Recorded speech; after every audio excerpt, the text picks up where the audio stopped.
to forget to be born.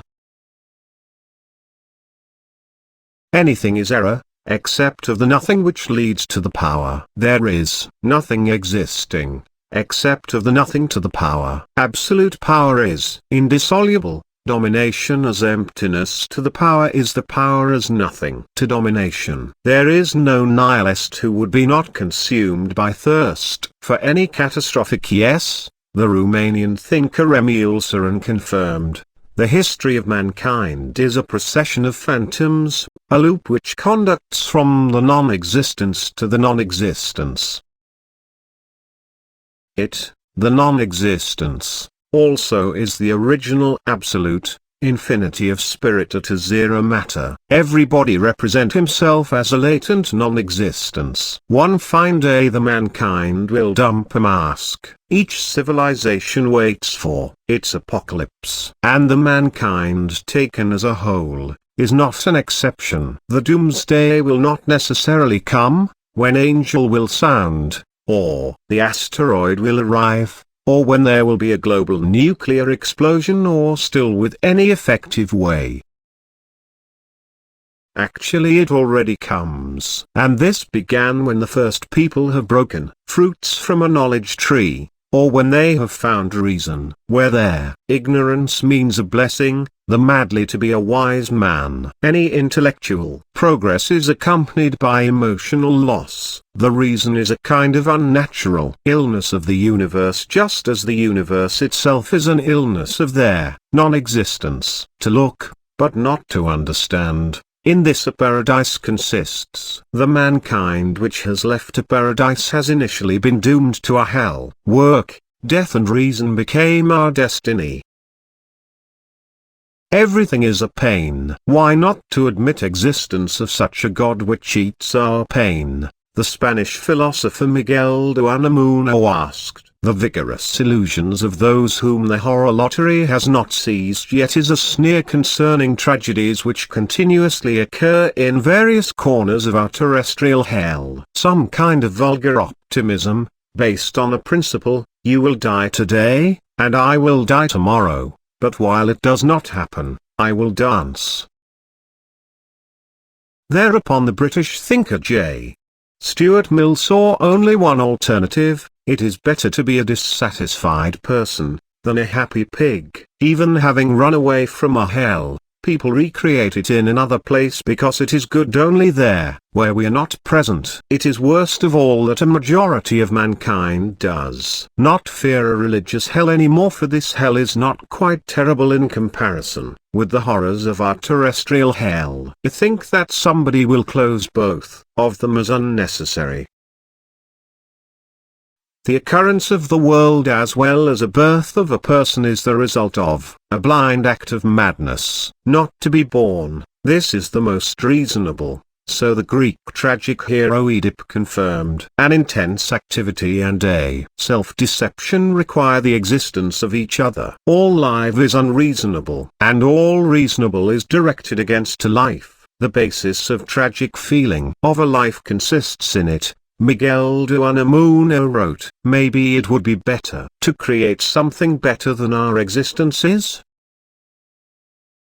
We see that so-called simple people gradually disappear from our world. The simple subject usually has no parts. The simple person is a kind of walking instinct. The others periodically reflect. Suicide is an existential conclusion of pure thinking. The Danish philosopher Kierkegaard confirmed, intellectual progress conducts to growth of sufferings connected with consciousness of senselessness of a life. Simultaneously there is a clearing of intelligence from power of instinct. We love the world not because it is fine, but because we are obliged to love. So our instinct orders to us. The basic motives of a self-preserving behavior are the following. 1. Our instinct. 2. Our tradition. 3. Our attachment to relatives. 4. Our social responsibility. 5. Our habit to live. Modernization destroys all these motives together with liquidation of poverty, development of education, destruction of institute of a family, emancipation of women, bringing down a religion on a position of collective psychotherapy. There comes individualism everywhere. In 1960 years in Spain and Portugal, there were dictatorships which strengthened the influence of army and church. Therefore the highest level of birth rate in Europe was marked there. Totalitarian dictatorships, as well as religions, are directed against intellect, and their force consists in it. They not only assert that the world copes by irrational forces, but preach the irrational relation to the world, that is irrationalism. They proclaim essentially anti-reasonable cheerful myth for the purpose to cause general enthusiasm and readiness for collective fulfillments. On the one hand, they tend to send different far-outers to the non-existence, and their humanism is based on it. Though ungrateful far-outers do not understand their happiness and usually bear malice, on the other hand, they intend to increase birth rate because priests require flock, and tyrants require soldiers.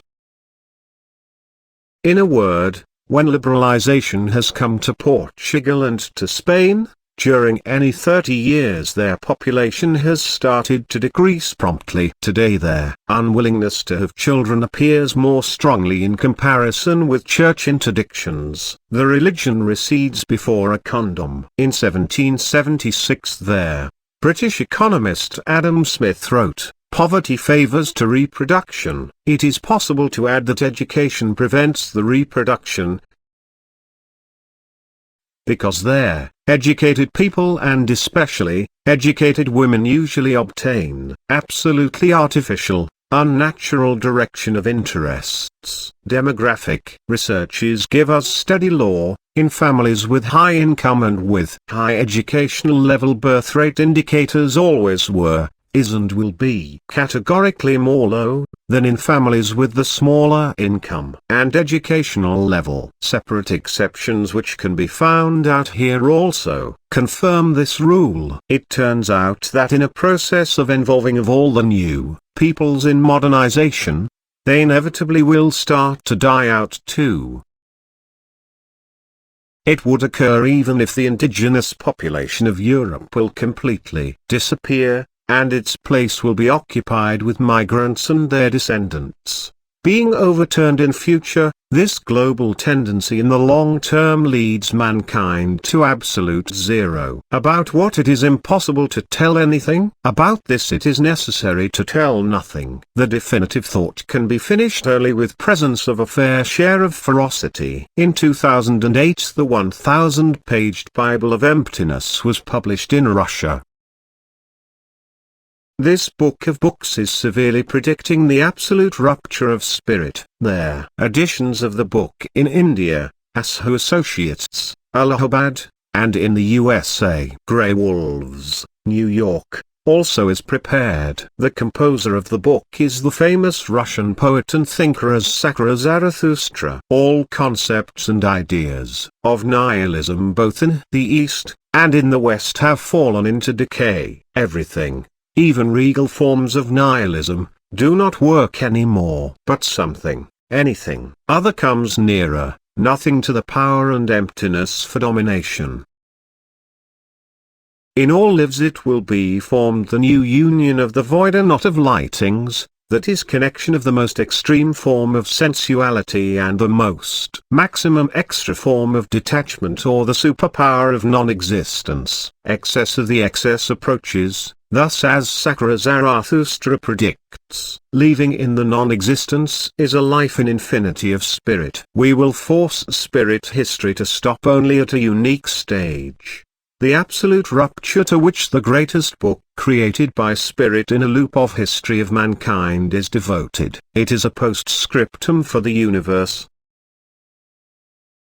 Without this book of books, leaving of the mankind would not obtain sense. For the mankind will repeat the error peculiar to all without an exception. Leaving will leave too late. Not the one who is released from their non-existence can be considered as the free, but the one who is capable to seize it. It means nothing to the power and emptiness to domination. In any case, The non-existence should be deserved. Who is guilty? Anybody. What to do? To forget to be born, that to recollect nothing before its birth,